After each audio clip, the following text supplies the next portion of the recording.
BBC Two wanted a panel game to lighten and brighten its schedule. But once again, it had to be one that was identifiably different from any other panel game shown on any other network. Call My Bluff required a different kind of skill from any other panel game around, knowing what obscure words meant, or at any rate might mean. It was a huge success and ran for years. Nothing, of course, can go on forever, and its long run came to an end back in 1988. But here, for our special birthday evening, we're bringing it back for one night only, with 3 of the old players and 4 newcomers. In 1965, when I was the BBC's head of comedy, David Attenborough asked me to find him a panel game suitable for BBC Two. In traditional fashion, I trawled through American game show formats and was excited to discover a complete flop called Call My Bluff, which seemed just right for us. We removed the audience participation and the cash prizes for reasons of taste and economy, and Call My Bluff ran for 23 years. Thank you very much. Good evening, ladies and gentlemen, and welcome to BBC Two's game of words and wit, Call My Bluff. Word number 1.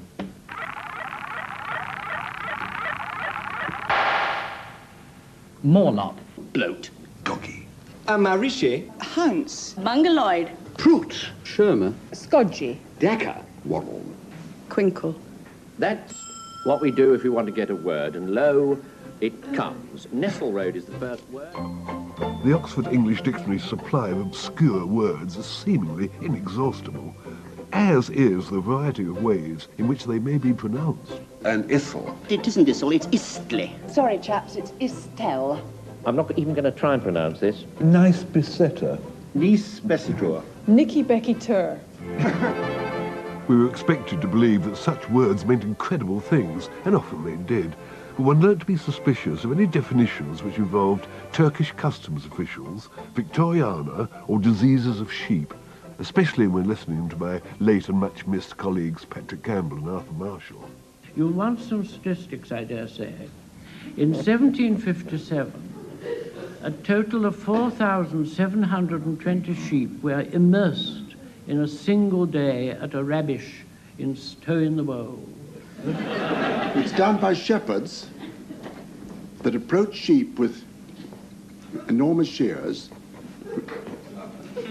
for the purpose of cutting the wool off from underneath the sheep's tail and all around it. This is not wholly unconnected with the multiplication of the flock. If you want any more of that, I'll see you in the dressing room after. It became clear over the years that a key part of the Bluffer's armoury was the use of an appropriate accent. Not surprising, given the number of fine actors we have on the show. And down in Kent, yokels mumble as follows. Be the oak tree ne'er so stout, the sollerate will wear it out.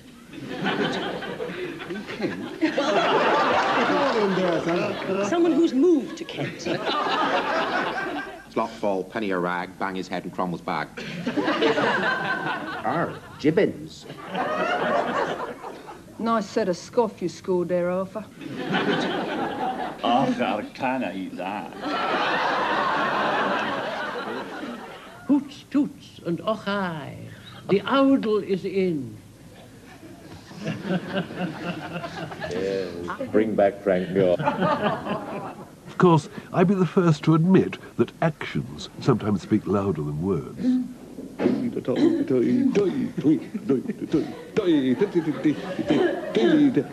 Noise dancing. Oh.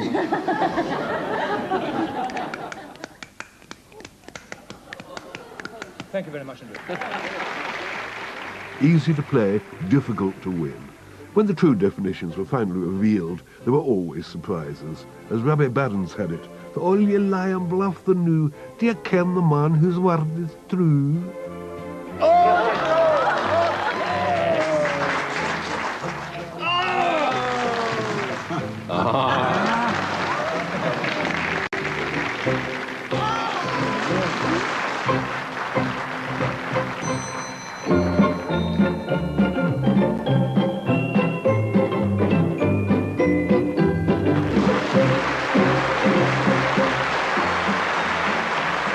Welcome to Call My Bluff, an upmarket version of the three-card trick. And, of course, it features, as ever, old Lofty, Frank Muir. Thank you, sir.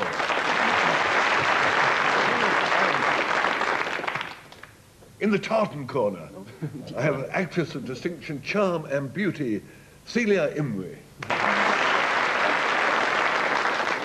In the blue corner, I'm sorry, but it's an old friend of mine, Thingamy, Peter Cook.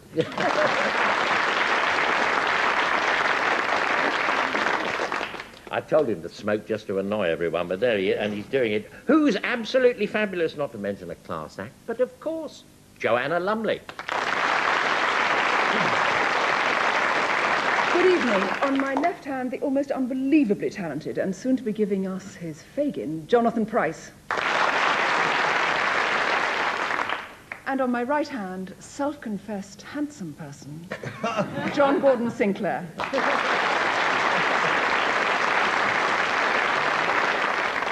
Let's see if it works. The immemorial bell tolls, and we get a word, and that word is effing. And let me remind... I won't say that word. Let me remind everyone, not least myself, what now happens. Frank Muir and his team define effing three different ways. Two of the definitions are, what shall I say, stumers. One of them is true. Of course, that is the one that Joanna and her team try and pick. So, Frank, I don't know if I pronounce it well, effing. No, you don't. It's sorry to disappoint you. Oh, no.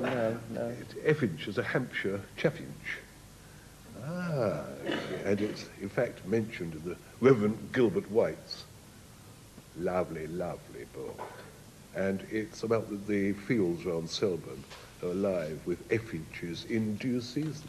That's what he says. It's also made into a pie by the Hampshire, or used to be, by the Hampshire residents. And it was a kind of delicacy, because they take a bit of catching, you know. Quite so. Well, they would. You'd have to run pretty fast. Right, now, Peter. Well, it's pronounced effinge, and it is a form of glacial entrechat. It's a skating term, long prior to Tall Dundee. Perhaps the most famous explanatrix of the effinge was Sonia Henney. It's what would now be called a double twirl in the centre of the ice, finishing with a huge acceleration and involving the hands twirling counterclockwise. Could you demonstrate? The effinge. We have a little circular space in front of me. I really couldn't attempt it without the ice. No. There's a roller skate in the house. No. Sonia Henney. Oh, I haven't heard her name in a donkey's age. Now, Celia. Well, you don't often hear this word in polite society, mostly because it went out in 1657. But at that time, a craftsman making a chair would be described as effinged. So he might say to his apprentice, pass me the effinger, there's a good chap, meaning he needed the particular tool for the job in hand. And the word means to design or shape. Well, I must say, that's a mercy. I mean, all three of the definitions are something of a mercy.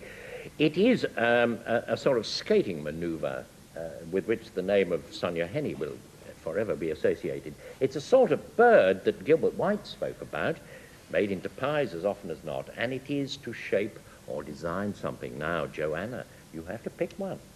I can't imagine, Celia, anybody making a chair saying, pass me the effinger. I just can't imagine it. You know, it's just not a word. And you see, Peter, this skating movement, which was so attractive, I think it would still be there if it worked, with particularly the counterclockwise hands, which you weren't brave enough to show us. This sounds very good, and if it was still there, it would be there. Effinge, they'd be there, effinging. Frank, you are telling the truth almost for the first time in your life. Well, it was certainly, Frank did say it was some sort of birdie that was made into pies. Frank, were you teasing again? By thunder, it's awful having to lie to you. Oh,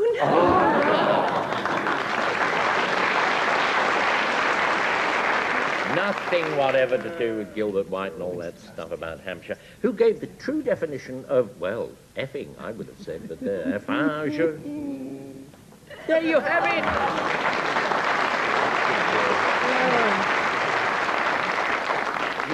You led with your chin there, Joanna. It really does mean to shape or design something. Let's have another word. Ding-a-ling. 13er is the next one, and Joanna defines it for you. I'm not much of a cricketer, but this is a cricketing term. A 13er is a whack off a cricket bat that gets you 13 runs. And in 1900, in the Westminster Gazette, an F.P. Mitchell was credited as getting a 13er. Off it went, and somehow the chaps ran to and fro for 13 runs. Now, I don't know how, because I don't know much about cricket, how a ball could disappear. I mean, for 13 whole runs, maybe under W.G. Grace's beard or something, but anyway, that's what it is, a 13er. You'd certainly have to kick it pretty hard, wouldn't you? John Gordon. Well, a 13er was an early version of what has afterwards become known as a teenager. And so funny about that.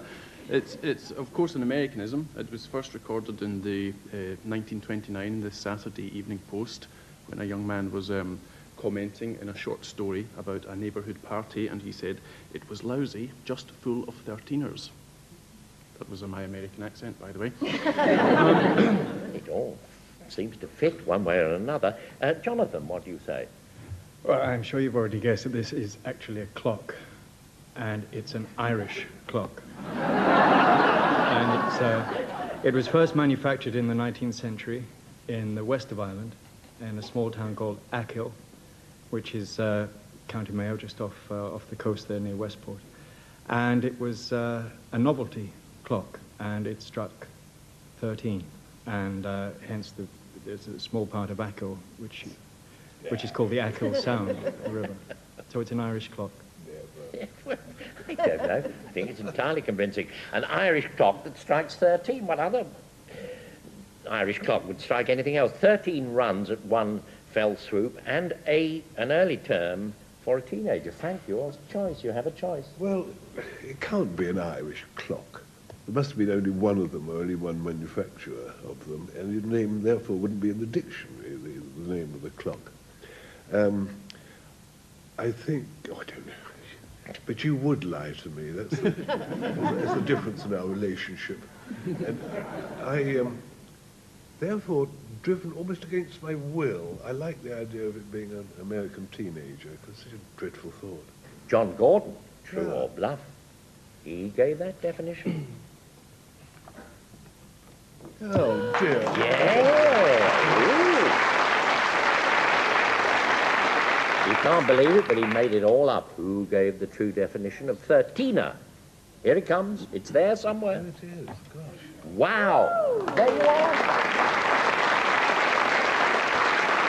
13er was a score you got if you hit the ball and you ran 13 runs. Neither 14 nor 12, but 13. Give a ting and see what happens. Oh. Squinter pipes is the next one. Peter.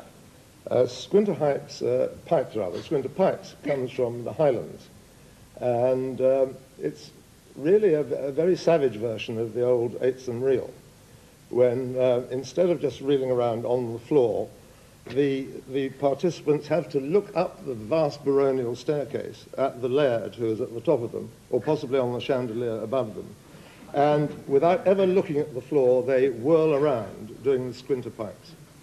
Gordon Sinclair for me. Exactly. I wondered, Frank, when you would begin to sing. I'm so pleased you didn't do much. Well, later on, there's still time. Celia. Squinter pipes is a very rude mid-18th century word used by naughty schoolchildren of people who used to suffer from a squint or a cast in their eye. They used to run out onto the street and scream, "Squinter pipes, squinter pipes," and the person who was afflicted would try and take a hit at them or a swipe, but because of their squinter pipes would very often miss. Doesn't do to laugh, really.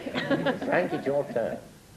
They're up in the second floor, the first floor, aren't they? It's John and Ted or something.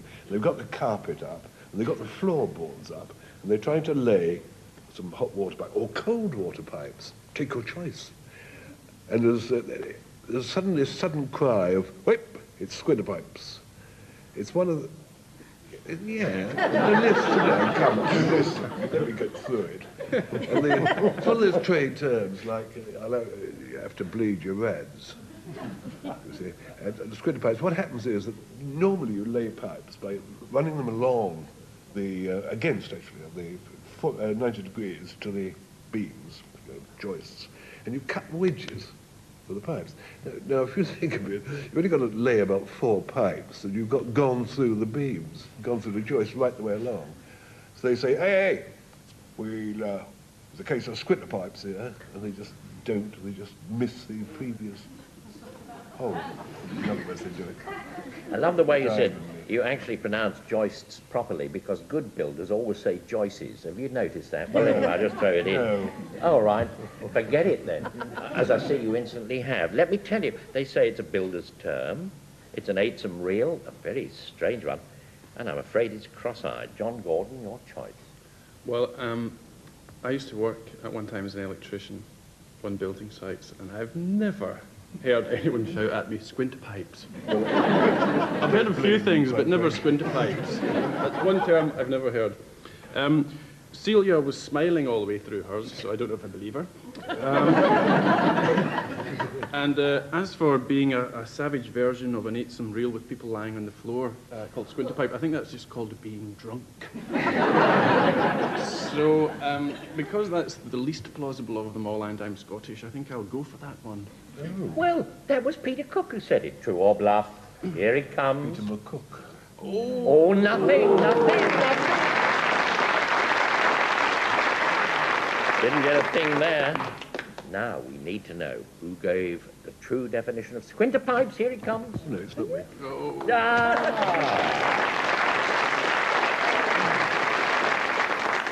It seems to mean, being cross-eyed or having a squint in your eye. I'll ting-a-ling and see what we get next. We get, well, I don't know how you pronounce it, lullybub, lulibub. I really don't have the faintest notion. John Gordon.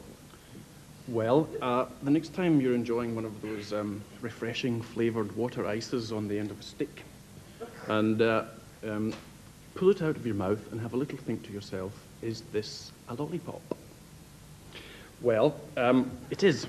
It is, and as it drips down your thumb and runs up your sleeve and drops onto your lap and stuff like that, you can think to yourself, didn't I hear once on Call My Bluff that it was actually formerly called a lullybub? Yes. So you will remember this very occasion tonight. You will think, yes, if John Gordon said on Call My Bluff it was called a lullybub instead of a lollipop, or as well as a lollipop, then that is the true definition. Yes, well, what do you say, Jonathan? In the 18th century, when a newly ennobled Cockney was going around his new palace or his new mansion with Capability Brown planning the gardens, he would say to his designer, he said, "Here, Brownie, what we need there, right by that pond down there, is a few of them gnomes with the fishing rods. They go into the pool, they look marvellous." And Capability Brown would say, yes, of course. Yes, a few lullybubs. Marvellous. And so Brown would go away, and embarrassed by writing down on his plans garden gnomes or such like, he would instead write in code lullybubs. So no one would actually know that Capability Brown would put garden gnomes in his gardens.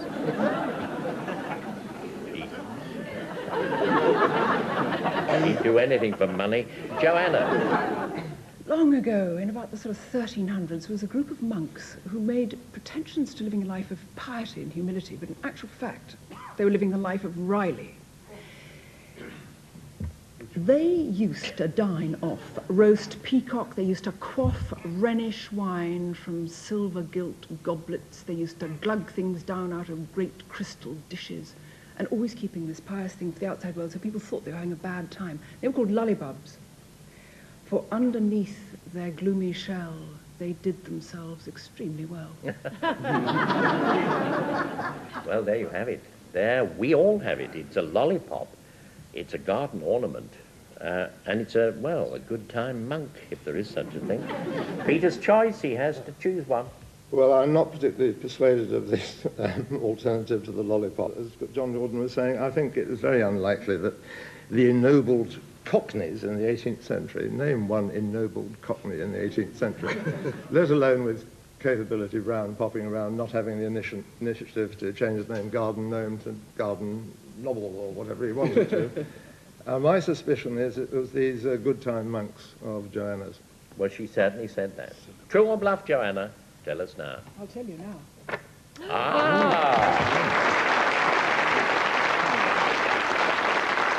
Not a thing. Let's see who gave the true definition of lullybub, lulibub, or pronounce it as you will. Yes!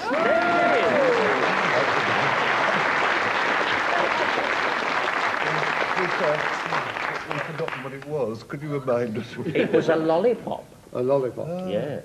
And Peter, I saw Peter, it was an almost invisible sword that he directed against himself and threw himself on it as he was jeering at the true definition. But that's what it is. A lullybub or lulibub is a lollipop. Let's have another word. And it's quirken. I don't know whether I pronounce it properly. Celia. No, not quite. It's quarkin, and it's a dialect word from Northumberland, and it describes a molehill. And there's a region in Northumberland that used to be called Hexhamshire, where you can still find quarkeners who will get rid of your quarkins for you by slipping a stoat down the molehill. Pretty handy with stoats in Northumberland. Right, now, Frank?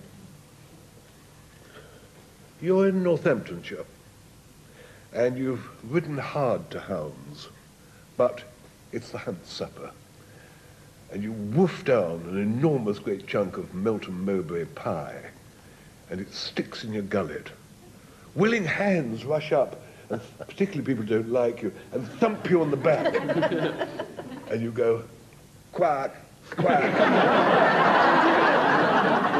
May I? You go, quack, quack, quack, because quacking is an old term. It's hunting folk up that area for choking. Choking with laughter may happen a little later in the show. Oh, I don't know. Done very well in that regard yourself, sir. However, enough of this. Peter's turn. Oh, yes. Quirking. Quirking. Quirking. Quirking. Where? Where are they? Behind me? In front of me? Underneath me? Where could they be? Oh, God.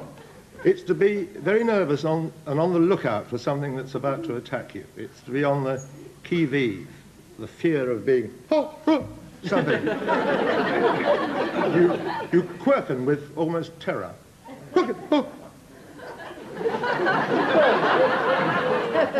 I'm pretty sure it used to be Frank who got the Sir Henry Irving Prize. But I think he's had it snatched away just now. But let me tell you, it's to choke, it's a molehill, and it's to become kind of alert on the qui-vive. Jonathan? It doesn't really strike me as a verb, does it? To quirken. You'd quirk.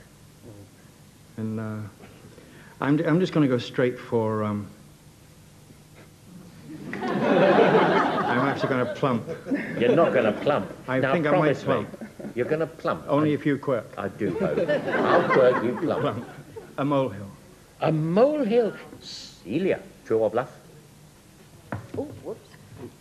She's so excited. There, nothing. Let us swiftly know the truth of the matter. What is the true definition of quirken, quarken? Quack, quack, quack, quack, quack, quack. Oh, quack. Quack. Oh, wow.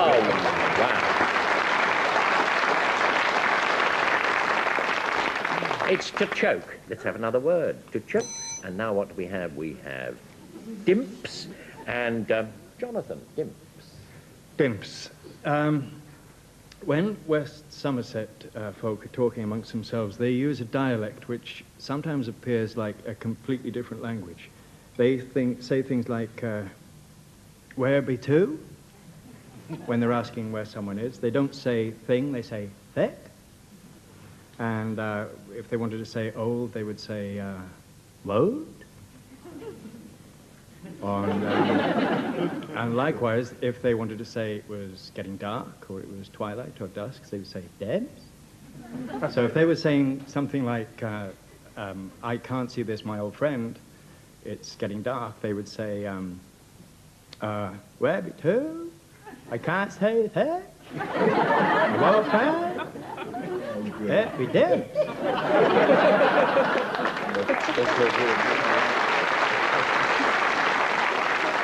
That's going to get you an awful lot of friends in Somerset, I'm sure. Let's ask Joanna.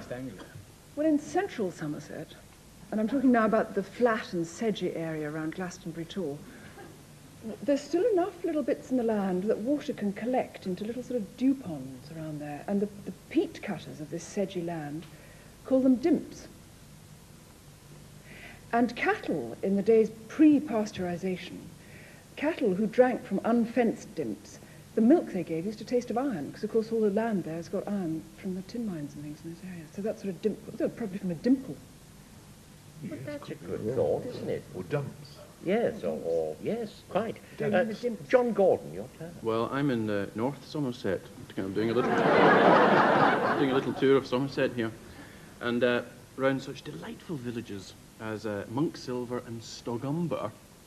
A dimps is someone who's known as a bit of a dafty, or a simpleton, or a fathead, a silly ass. Sit down, you daft donkey. That kind of a person. And when Samuel T. Coleridge was writing Kubla Khan, in Xanadu did Kubla Khan a stately pleasure dome decree, where someone barged in, interrupted the flow of the poem, and he couldn't really quite get the same feeling back into it, and that person in North Somerset would have been known as a dimps. It means a silly ass. It means the dusk. It means a pool of water. All somewhere in Somerset. Celia's choice. Gosh, well, I've just come back from Somerset, and I didn't hear anybody talking like Jonathan at all. Ever. I was listening out. Cows with wet feet, though. Well, but I was quite attracted to Joanna's dimple idea and the milk tasting of iron. I thought that was very aesthetic. But there's something about Jonathan's knowledge of fatheads that makes me think he might be right. You're choosing John Gordon? I'm choosing John Gordon. Yes. And you said it was a fathead. True or bluff? Here it comes. He's got it there. Oh, yes, he has. Not a thing. We need to know now, quickly before we end, who gave the true definition of dimps. Here it comes. There you have it.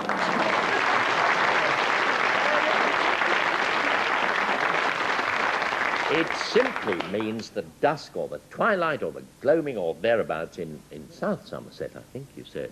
And, oh, look at the score. Gosh, I say. Let me wipe my glasses. 3-all. 3-all. In that case, nobody has won. Everybody has won. Hooray!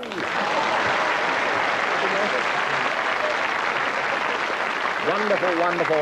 That ends our little tour of the haunted wing of the Oxford English Dictionary. Good night now from Frank Muir.